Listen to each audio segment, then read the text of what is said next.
Hello. This is just going to be another commentary, not really that much special going to happen. Don't really have much for the intro, but whatever. I need to find something to do for that because this intro sucks so bad. Anyway, the gameplay, it's Sharpshooter on Radiation. I'm sure you could have already told that. But, not much really going on. This gameplay, I do pretty crappily, and that's kind of why I chose it. For one, you don't see many YouTubers actually put up videos where they don't have these amazing games, and two, I do pull a come from behind towards the end, and the whole theory behind the video is that the whole match I'm pushing to get into the winning of money, and it isn't until the end that I actually manage to secure my spot.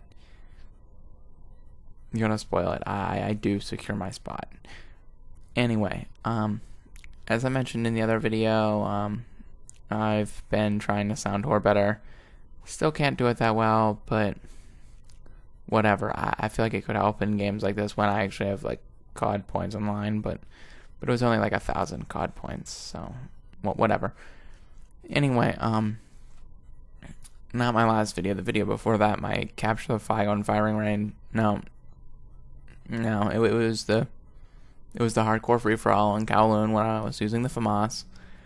I mentioned that I sent my video to Ronaldinho, and I felt pretty optimistic about it. Figured, it's got 11 views. It's actually got a like. This doesn't happen every day. Maybe it's his like. Who knows?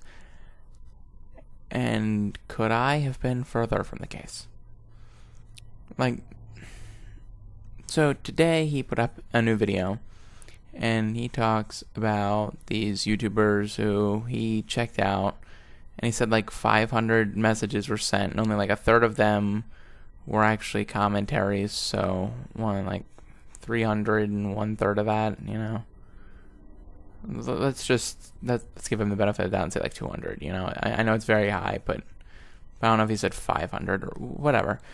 200, okay. 200 messages. He watched like 200 videos, and he ended up making a list of like 10 YouTubers, so yeah, some people got rejected, but really, it was like a 1 in 20 chance.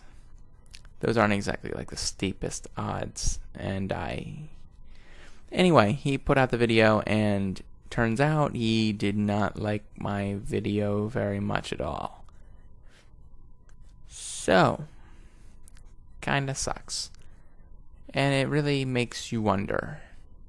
Like, I understand that the video I put up isn't exactly the best gameplay, and maybe I'm not the best commentator, but a lot of what I'm doing right now is experimentation. I want to know what's right and what's wrong. I need some sort of feedback, or else I'm just going to keep doing things the way I'm doing them, and apparently nobody likes them. But that's just my thought. Whatever. I mean, I could be the negative Nancy and just curl up and be like, I give up. But I figure there's no point in being all negative about it because, well, really, why should I be negative about it? So what if a YouTuber who has like 20,000 subs, he obviously knows what people want to see, and he watched your video and said, people really don't want to see this. There's not really an issue in that. And yes, that is a hint of sarcasm if you've caught on. But one final thing I wanna say, I'm going to quote a Lazy Boy song, and they're talking about basically how people must go through conflict. And I figured this is a conflict. And it's, do you think there'd be a Microsoft if Bill Gates wasn't teased in high school? Of course not. You have to spend a lot of time in your locker with your underwear shoved up your arse before you start thinking, I'm going to take over the world with computers. Last part, kind of irrelevant, but anyway, the point is that you have to persevere even when things aren't going your way. And you have to use the bad things to create new good things. So that's what I'm going to try to do. Who knows how well it's going to turn out, but who really knows anything on this channel, you know? Nobody's watching anything or whatever. But, bye. Feedback would be very pleasant. I don't ask you to like, favorite, or comment, but, you know, feedback is sort of that. Have a nice day. Bye.